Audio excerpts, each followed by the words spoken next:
From the moment I thought we were planning our perfect wedding, I sensed something was wrong. Secrets, lies, and a betrayal that shattered everything I believed in. How do you walk away when your whole future was built on a lie? I want to share my story with you. I'm sitting at the kitchen table, laptop open, staring at a spreadsheet filled with vendor balances and deposit deadlines. There's a stack of envelopes to mail: the florist, the cake designer, the band, the tent company, all waiting for my signature and my check. I rub my temples and scroll through the budget one last time, calculating tips, unexpected fees, and a cushion for emergencies. It's exactly 7 days until the big day, the one I've been dreaming about since she said yes. Outside, the early spring breeze hums through the open window, carrying the scent of new grass and blooming cherry blossoms. I pause, breathe it in, and remind myself again how lucky I am. My fiancée, Lily, is just inside the living room on a FaceTime call with her sister, her voice high and excited as she picks out last-minute bridesmaid gifts. She's glowing, cheeks flushed, eyes bright with anticipation.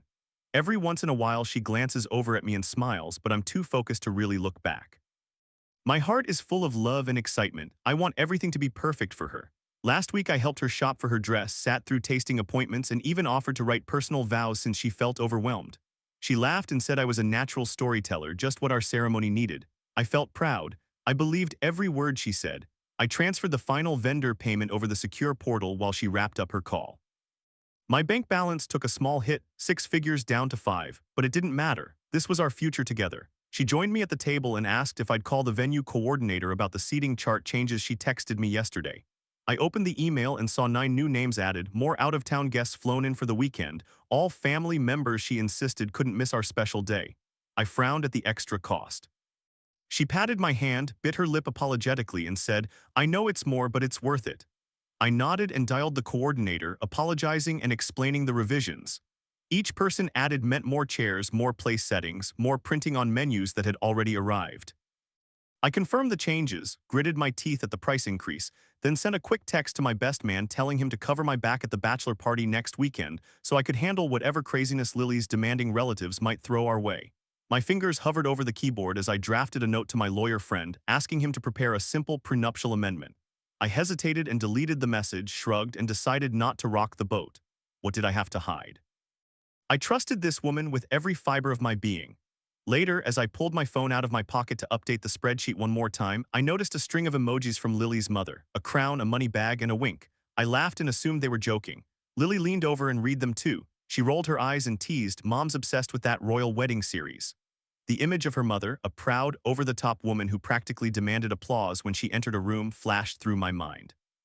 I forced a chuckle. Maybe that message was weird, maybe her family was more focused on status than sentiment, but it didn't matter. All I could see was the woman next to me, glowing in a white blouse, her engagement ring glinting like a promise I'd spend my life keeping. That evening, I went over the final flower arrangements with the florist over the phone while Lily sorted cream and blush ribbons in the next room. I closed my eyes and pictured the aisle lined with peonies and eucalyptus, the soft light filtering through the rented marquise side windows. Suddenly, I felt an ache in my chest, a twinge of doubt. Was I spending too much? Could I afford all of this? But then she poked her head around the door frame, smiled at me, and said, "You're doing great, honey. We're almost there." I smiled back, swallowed my concern, and dove right back into the numbers. Tomorrow, I'd call the caterer to finalize the menu tasting for 150 guests. The day after, I'd pick up the tuxedo fittings, confirm the DJ's lighting plan, and coordinate shuttle buses from the hotel. And every night, I'd fall asleep dreaming of holding her hand at the altar. I was blissfully unaware that this perfect countdown was about to explode in my face, unaware that somewhere in the noise of wedding excitement, a whisper of betrayal had already begun to grow into a roar. Just 7 days to go, and I was blind to every red flag waving right in front of me. It starts on Tuesday morning when I notice the first telltale sign. Lily's eyes dart toward her purse every time her phone buzzes. We're in the car, driving to the venue rehearsal, and she slides her hand over the canvas tote as if hiding something. I glance at the passenger seat and see her phone screen light up with an incoming call labeled Mom. I tell myself it's nothing, just wedding logistics, but my stomach tightens when she instinctively flips the phone face down and clenches her jaw. At dinner that night, she picks at a salad, scrolling through messages under the table. When I ask if she's hungry, she snaps, "I'm fine." I shrug and keep eating, chalking it up to nerves. But the quiet tension settles into my bones. Later that evening, I'm upstairs sorting through tuxedo accessories when I hear her talking, sharp, clipped words drifting through the thin walls. At first, I think she's on FaceTime with her bridesmaids or maybe venting to her sister about color swatches. Then I catch a phrase. "Why did he even bring that up? He knows we're covering everything. We can't look cheap." My heart lurches as I press my ear against the door. I can distinguish another voice, likely her mother's, dripping with impatience. I strain to hear more, but the door creaks under my weight and Lily's voice goes quiet. I pull back and pretend nothing happened. The next day at the florist's studio, I see her slip her phone into her jacket pocket just as a message pings. She shoots me a quick smile, but her eyes betray her. She's staring past me toward the shop entrance. I wonder what's more important than the peony samples we flew across state lines for. That night I find her in the bathroom, one hand clutching her phone and the other brushing conditioner through her hair. I knock, she tenses. I ask if everything's okay. She forces a laugh, tucks her hair behind her ear and says I'm overthinking, wedding stress. I nod, feeling guilty for prying, and back off. The tight knot in my chest loosens a bit, but the doubt remains. By Thursday I'm booking the shuttle buses and finalizing the menu count when I overhear her again. She thinks I'm in the living room, but I'm actually at the top of the basement stairs listening. She's on speaker, pacing. Yes, mother, I heard what you said, but no, he's stubborn and he'll protest, but we'll handle that when the time comes, don't worry. Her voice is sharp, clinical.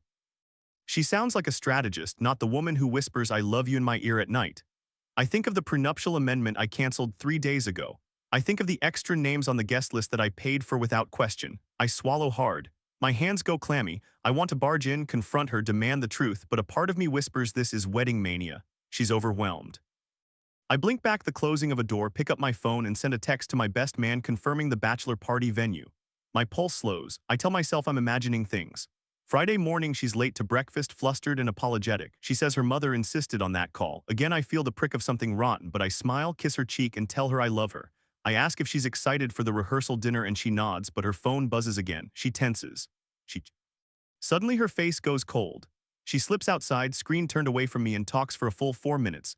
When she returns, she's contrite, sorry I disappeared, family emergency. She brushes it off. I brush it off too.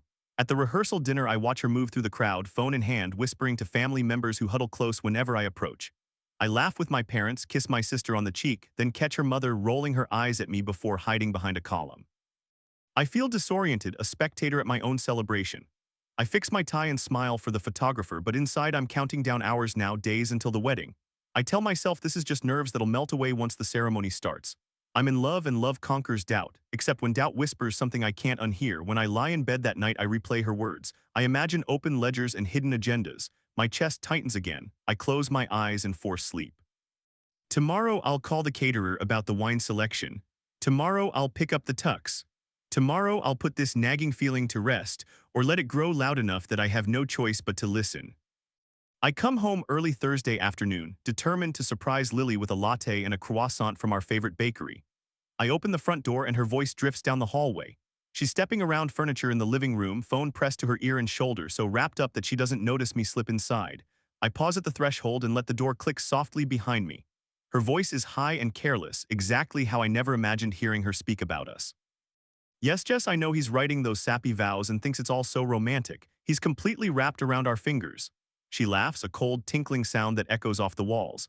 I grip the croissant bag tightly, taste turning sour in my mouth. She flips and tucks her hair, oblivious to me standing 2 feet away with my heart thudding. He thinks I'm this fragile bride, but really I'm planning everything. He'll never see it coming. Her sister's muffled voice comes through the line. Lily's tone shifts to conspiratorial. I lean forward, every nerve on fire. I just needed a break from him, okay? Remember last week with Tom, we almost kissed. He's hot, Jess. But I chickened out and then Jake here swoops in all protective, ready to marry me, perfect timing. She giggles again, running her fingers through my throw pillow on the couch. I feel a wave of disgust. These walls should have held our laughter, not her betrayal. The coffee I brought sits forgotten on the entry table, its warmth already cooling. I wanted to give her something nice. Now I only want the truth. She's talking about the vows I spent hours crafting, the tears I wiped away while writing them, and mocking my sincerity like it's a joke. I swallow and take a step forward. The floorboard creaks under my weight. Lily freezes, her phone dropping an inch as she stands wide-eyed. I clear my throat, but the word I want to say, "Are you serious?" dies in my throat. She pales, flutters her eyes, but I've already heard enough. I toss the croissant bag at her feet. It spills open, 2 muffins and a cold latte. I watch them roll across the carpet, sugar dust flying like betrayal in the sunlight.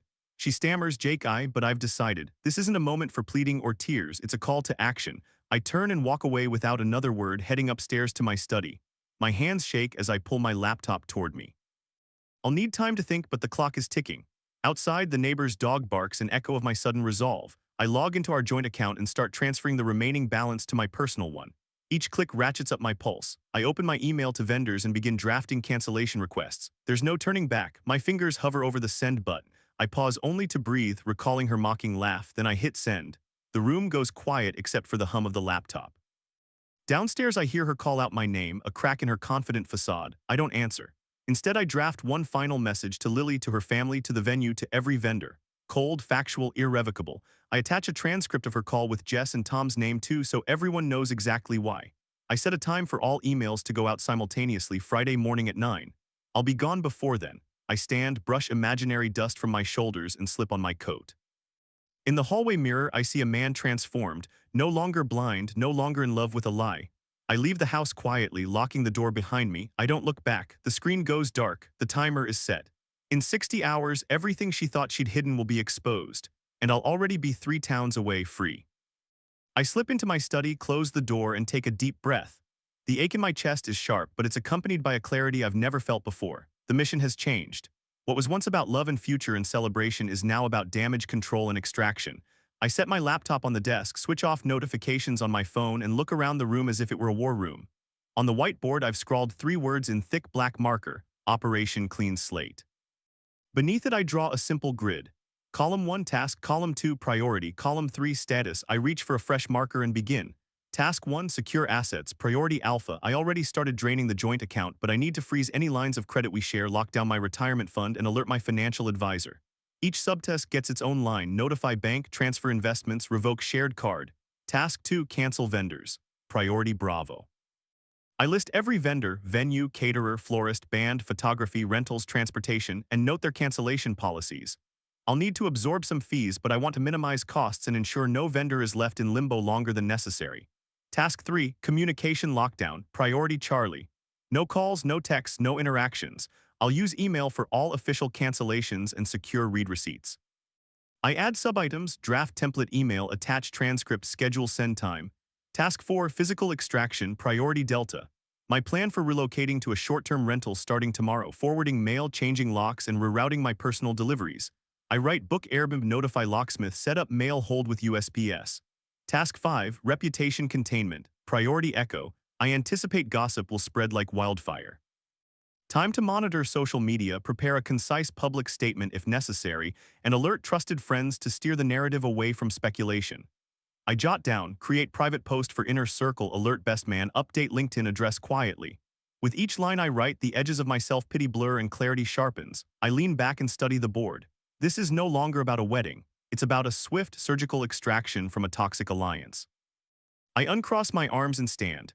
I walk over to my filing cabinet, flip open the top drawer, and pull out the manila folder labeled Prenup Discussion. Inside are drafts I thought I'd never use. Now they're my backup plan. I scan the pages, nod, and slip them into my laptop case as a reminder that I thought this day would never come. I head to the living room and grab the pile of unopened paper invoices from the kitchen counter. I carry them back to my desk, stack them neatly, and assign each a task number. Vendor cancellation goes here, asset notifications go there. I cross out names of people I no longer trust, her sister, her mother, in my mind, and instead add lines for the lawyer who will finalize any loose ends. The urgency pulses through me. I'm not panicked, I'm methodical. I make myself a fresh cup of coffee, black, no sugar, and return to the whiteboard. At the bottom, I write a final note to myself. Objective: complete Operation Clean Slate by 48 hours to D-Day. I set a timer on my phone for 2 hours. In that window, I will complete Alpha and Bravo, no distractions. I kill Bluetooth, close the blinds, and lean forward. My eyes go from the list to the laptop screen. I open a new document and title it Vendor Cancellations. Line 1, the Grand Oak Manor, confirmation 4521, contact Sarah Daniels. I copy the cancellation policy verbatim, draft a concise message, and save it in a folder marked to send. Next, Taste of Heaven Catering. Next, Lily's Floral Designs, and so on. Each vendor gets a timestamp. I feel the tension in my shoulders ease as task by task gets assigned, scheduled, and ready for execution. After 45 minutes, I stop, stretch, and sip my coffee. I've drafted 5 of the 12 cancellations. Alpha tasks are halfway done. I swipe the marker across the whiteboard, filling in the status boxes. In progress, pending. The wall is alive with purpose now. In these moments, heartbreak has been replaced by strategy. My phone chimes with an email from the bank confirming the temporary hold on our joint account. Good, progress. I tap out a quick note to my financial advisor, proceed with alert code red, no further approvals. Then I stand, press my hands against the desk, and exhale. 16 hours to go before the emails go out. I've got my mission. Operation Clean Slate is underway, and I'm in full command. The man who came home with a croissant and a latte is gone. The man typing furiously now is a general focused on one objective, extraction and survival. I glance at the whiteboard again, smile without humor, and get back to work. The next morning I wake at dawn, the house silent except for the hum of my laptop and the faint drip of the kitchen faucet. I pour a glass of water, sip it slowly, and stride to my study where Operation Clean Slate's whiteboard stares back at me. The timer still counts down, Task Alpha, secure assets. I open my online banking portal, confirm the account holds, then initiate transfers of 5,000 here, 10,000 there, routing everything into my private account. I disable overdraft protection on our joint credit card and set up alerts for any unauthorized charges. No beep goes unanswered. Next, I call my financial advisor and leave a secure voicemail marked urgent, hold all joint transactions. The advisor's quiet acknowledgement in my inbox feels like a small victory. Priority Bravo waits. I pick up the phone and dial the venue's number. When Sarah Daniels answers, I say, Sarah, Jake Mitchell. We need to cancel our reservation for May 15th. I'm sorry for the inconvenience. My voice is even, professional. I recite the contract clause, confirm the cancellation fee, and authorize the charge to my personal card. She hesitates, offers sympathy, but I keep it short. Thank you. Please send the cancellation confirmation to my email. Click. Next, I call the florist. The line sputters for a second before her bubbly voice greets me. Hi, Marion, it's Jake. I need to cancel our order for peonies, eucalyptus, and ribbon. I recite the contract number and request a refund of the deposit less the first arrangement fee. She says she'll submit the request. I thank her and hang up. Task by task, name by name, I clear the board. Caterer, band, photographer, tent rental, transportation. Each call rings out clean and decisive. At midday, I step into the living room and survey the half-packed suitcase on the ottoman. I've already thrown in my dress shirts, the extra cufflinks, and my favorite leather-bound notebook. Now I add a change of jeans, my laptop charger, a toothbrush, and a spare copy of my key. I pause and pocket the remaining house key exactly 5 minutes before Lily's Uber picks her up. I hear the car pull into the driveway, doors slamming. I tighten the suitcase zipper so she won't hear anything from the hallway and resume dialing. I call the caterer's office, quote our contract number, confirm the headcount reduction to 0, and agree to cover any necessary cancellation fees. I note their promise to refund the deposit within 14 business days. My tone never wavers. Next, I phone the band manager. Yes, undo the chords band, Jake Mitchell here. Regretfully, we need to void our booking. He sighs, but we file the paperwork smoothly. Each vendor's cancellation email goes into an outbox folder on my laptop, set to send at precisely 9:00 a.m. tomorrow. Then I move on to my landlord. I dial the property manager's line, identify myself, and say, I'm relocating effective immediately. Please arrange a final walkthrough and forward my security deposit to my new address. He confirms the inspection date and asks for forwarding details, which I email him without sentiment. By early afternoon, I've ticked off Alpha and Bravo. My phone buzzes relentlessly with confirmations and polite regrets. Task Charlie, communication lockdown. I disable all notifications from Lily calls, texts, emails. I set an auto-reply on my personal email, unavailable until further notice. On social media, I change my relationship status to single and remove every photo of us together. No announcements, no comments, just a quick edit that slams the door shut. Task Delta, physical extraction. I pull on a simple navy jacket, sling my suitcase over my shoulder, and lock the study door behind me. In the hallway mirror, I pause for a moment, steel eyes reflecting a man on a mission. I tiptoe past Lily's bedroom, already empty. She's out with friends, oblivious to the storm raging on her doorstep. I slip down the stairs, cross the living room, and step into the crisp afternoon air. The front door clicks shut. Task Echo, reputation containment, waits for the morning blast email. But for now, I'm free. I hail a rideshare and hand the driver my destination, a short-term rental 3 towns away. As the house recedes in the mirror, I watch the place where I thought my life would begin. Instead, I leave it behind like a spent battlefield, Operation Clean Slate, moving smoothly into the next phase. In 24 hours, every email will go out. Every vendor will know. Every guest will call Lily in confusion. And I'll be gone, already gone, while her world implodes in silence and shattered ceremonies. I check into the modest hotel just after sunset, the neon sign flickering outside the window. Unpacking my suitcase, I set my laptop on the small desk, intending to review tomorrow's task list. Then my phone buzzes. I glance down and see I'm still in the Lily's crew group text, 8 contacts, including her sister, 3 bridesmaids, and a cousin I barely know. I open the thread. The first message reads, Hey, the caterer just called me asking for the cancellation fee. I sit on the bed, heart pounding as more replies flood in. What cancellation fee? I was at the boutique getting my dress hemmed and they texted me about no final payment. Why would they cancel? The confusion is immediate, electric. I lean back and breathe in the lukewarm hotel air. Somewhere, Lily is waking up to the same chaos I engineered, but it's hitting her crew first. A minute later, another message. Florist just emailed me. They said the ring bearers won't be needed. The sender adds a crying laugh emoji.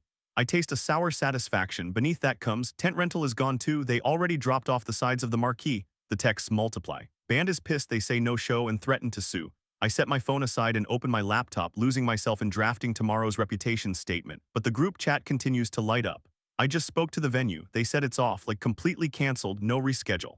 Did anyone hear from Lily? Literally nobody can reach her. Their panic escalates. I imagine them pacing my now empty house, phones pressed to their ears, wondering why Lily vanished. I close my eyes and allow myself a moment, a slow exhale, the battlefield finally quiet on my end. Then a new message appears. Does Jake know? I almost tap my own name before remembering I'm anonymous here. No idea, someone replies. Lily's phone goes straight to voicemail. The group fragments into side conversations. One cluster speculates about illness or family emergency, another accuses the groom, and a third frets about wedding gifts already bought. A bridesmaid posts a photo of her tux fitting, captioned, "What do I do with this now?" All at once, I'm struck by how widely my actions reach: friends stranded in tux shops, vendors holding overstocked peonies, distant relatives stuck on flights. I let the moment linger. The ripple effect is everything I planned: confusion, chaos, cost, a final flurry of texts. I just called Lily's mom, she's unavailable. I'm on hold with American Airlines about the group discount. Our Airbnb host is asking why we're not showing up. I close the chat and lean back in my chair. My laptop pings an automated confirmation from the bank: joint account hold successful. My inbox shows vendor cancellations stamped at 9:00 a.m. exactly. The world I left behind is imploding in real time. I open a new document titled Phase 2, but I don't type. Instead, I sit quietly, listening to the low hum of the hotel air conditioner. I think of Lily's laughter when she first showed me her invitation mock-up and how I melted the second she slipped that dress on. Then I think of her mocking my vows, ridiculing my love in a half-finished living room. This, I remind myself, is the necessary aftermath. The ripples spread beyond her and me, affecting every person who thought they were part of our celebration. Their confusion and inconvenience are collateral damage, a reflection of how much she and her family took for granted. I glance at the group text one more time. A bridesmaid has sent an eggplant emoji followed by a facepalm. Another posts, "This is the biggest drama ever." They still don't know why. They don't know about the transcript I sent. They don't know that Lily's mother will soon receive an identical email with billing details and recording excerpts. They're caught in the fallout, and I am free, watching from the other side as my extraction completes its final phase. I close the laptop and stand, stretching stiff limbs. Tomorrow I'll draft the sparse public notice and finalize lodging details near my new office. But for tonight, I'll slip out into the quiet hallway, lock my door, and let the ripples echo without me. The hotel light dims and the desktop fan whirs on. Somewhere down the line, Lily's phone will ring, vendors, friends, family, all wondering what happened to the bride who disappeared. And I will be gone. I pull up to Grand Oak Manor at exactly 9:15, thinking I'm cutting it close. My car's engine clicks off, and I step onto the gravel drive, smoothing the front of my dress. I've been looking forward to this weekend for months. Lily and Jake were the perfect couple, or so I thought. I carry my clutch and bouquet of white lilies up the sweeping steps, chatting with another guest who swears they saw the groom yesterday practicing his vows in the garden gazebo. We reach the double doors and I push one open, expecting warm lights and the buzz of happy chatter. Instead, there's only silence. The grand foyer is empty, no ushers, no string quartet tuning, no flutter of butterflies in the air. I glance at my phone, it's 9:20. My friend turns to me puzzled. "Where is everyone?" she whispers. I shrug, setting my bouquet on a marble pedestal and walk forward into the main hall. The guest chairs, arranged in neat rows on either side of a white carpet, stand deserted. Their satin bows hang limp, undisturbed. The floral arches at the end of the aisle are still in place, but no floral scent drifts through the air. The ceremony space is frozen in time, waiting. My stomach flips. I step onto the carpet, run a finger over a petal loosening from the arch. Nothing moves. I look at my watch again. 9:30. Where is the officiant, the best man, the mothers? My chest tightens. Somewhere behind me, the front doors swing open and a woman in a white dress appears. She stands at the top of the aisle, her face hidden behind a cathedral veil. I blink. This can't be real. Lily steps down slowly, clutching her bouquet to her chest. She hovers halfway, frozen, her heels clicking on the marble floor. I choke back a gasp. She should be smiling, radiant in this dress. Instead, her shoulders slump. She looks around, eyes widening. I hurry to her side. "Lily, what's going on?" She whispers back, voice trembling, I don't know." A groomsman 10 minutes late rushes in from a side hallway, tucks jacket undone, hair tousled. He stops dead, jaw dropping. "Where is Jake?" he shouts. His voice reverberates off the high ceiling. Chairs clatter as guests shuffle and murmur, pulling out their phones. Someone yells, "Is this a prank?" A woman in a lavender dress dabs her eyes with a tissue. The caterer's assistant appears, tray in hand, then freezes when she sees no one at the head table. Her face goes pale. She glances back at an empty hallway as if expecting to see Jake emerge any second, apologizing for the delay. But no one comes. Lily stares down the aisle as if he might still walk through that archway. She reaches for her phone, thumb trembling over the screen. Someone bumps into her. She flinches and nearly drops her bouquet. I place a hand on her arm. Maybe he got stuck in traffic, I say, though it feels wrong. I'll go find him. She shakes her head, tears slipping through the veil. Something's wrong, this isn't him. We move to the side, out of the center of the aisle, and watch the back doors. A hush falls over the hall. The buzz of conversation dies. We hear only our quick breaths. I fidget with the hem of my skirt, heart hammering. A lone florist emerges from the wings, water tub in hand, scanning the room. She crosses herself under her breath. I approach her. Isn't the ceremony starting? She swallows, voice low. I sent cancellation notice to the venue like you asked. My mind blanks. I glance back at Lily. Her veil trembles and her perfect makeup is streaked. She looks like she's in shock. Moments later, someone's phone buzzes with an email alert. Everyone huddles around. One guest reads aloud in a shaky voice. We regret to inform you that the wedding of Lily and Jake Mitchell scheduled for today has been canceled. All vendors and the venue have been notified. Please direct inquiries to the bride. A murmur ripples across the chairs. Lily sinks onto the front row seat, bouquet clattering to the floor. She scrambles to pick it up, petals falling. The florist sets down her water tub and kneels to help gather the flowers. A bridesmaid tries calling someone, probably Jake, but the call goes straight to voicemail. The empty altar gleams under morning light, an altar no longer destined for vows. Guests stand in clusters, stunned, some clutching programs that list the wrong officiant's name. I kneel beside Lily and help her gather the petals. Her hand shakes so badly she can hardly hold the flowers together. She looks up at me and mouths the word, "Why?" I have no answer. Outside the hall, the wind whistles through the oak trees, shifting loose flower petals across the drive. Inside, the only sound is quiet sobbing. The empty altar stands witness to a love that never was, a public stage for a private betrayal. And for all of us in this hushed congregation, the morning sun has never felt so cold. I'm sitting at a narrow desk in my new apartment, the city skyline glowing through the window. It's been 3 weeks since I emptied my old life into cardboard boxes and walked away from everything we built. Today I type the last lines of what will be our final communication. My fingers hover over the send button as I attach the PDF invoice titled Mitchell Lily Wedding Deposits and the WAV file labeled Lily Mocking Call Transcript. My heart thuds in my chest, not with regret but with the quiet certainty that this closure is necessary. I address the email to her old address, still active, still her only contact. In the subject line I write, "I believe this is yours." The body reads, "Lily, attached is an itemized invoice for your share of non-refundable deposits paid under our joint account. Please remit payment in full within 30 days. I've also attached the audio file of our conversation from April 12th so you have a record of our agreement. I wish you well, Jake." I reread it. No flourish, no invitation for back and forth. This is not a plea, it's a statement of fact. The click of the mouse sends the message into the ether and I exhale. My phone dings with the one notification I haven't muted yet. It's an email saying your message has been delivered. Good. I open my banking app on my phone and set up a new auto payment schedule that will deposit each week into a separate account I named Only Deposits Recovery. I visualize her receiving the email, opening the invoice, and feeling the weight of every line item: the venue fee, the caterer's retainer, the florist's ordering fee, the band's down payment. I imagine her surprise turning to anger, then resignation. It doesn't affect me anymore. I delete her number from my contacts, then swipe left to block her entirely.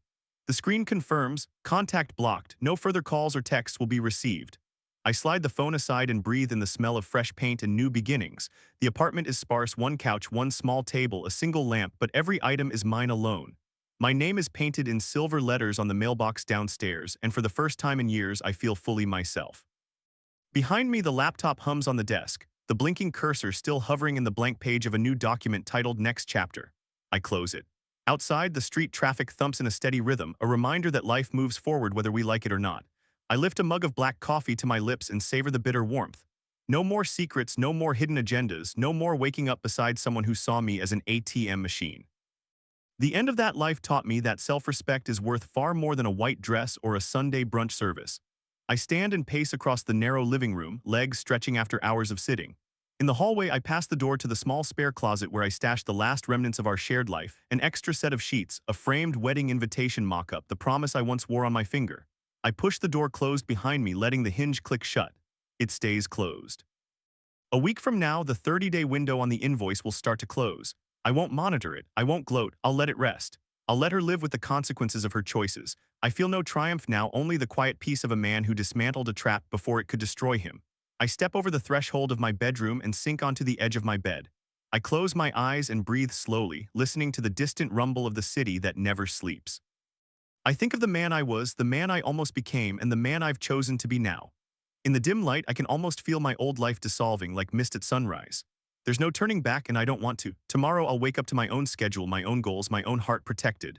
Tonight, I let this final email be the last dagger into the world Lily built, a world I refuse to remain a prisoner of. I open my eyes, reach for my coffee again, and take a final sip. As the cup goes empty, I feel something new rising inside me, a conviction that the best chapters are yet unwritten.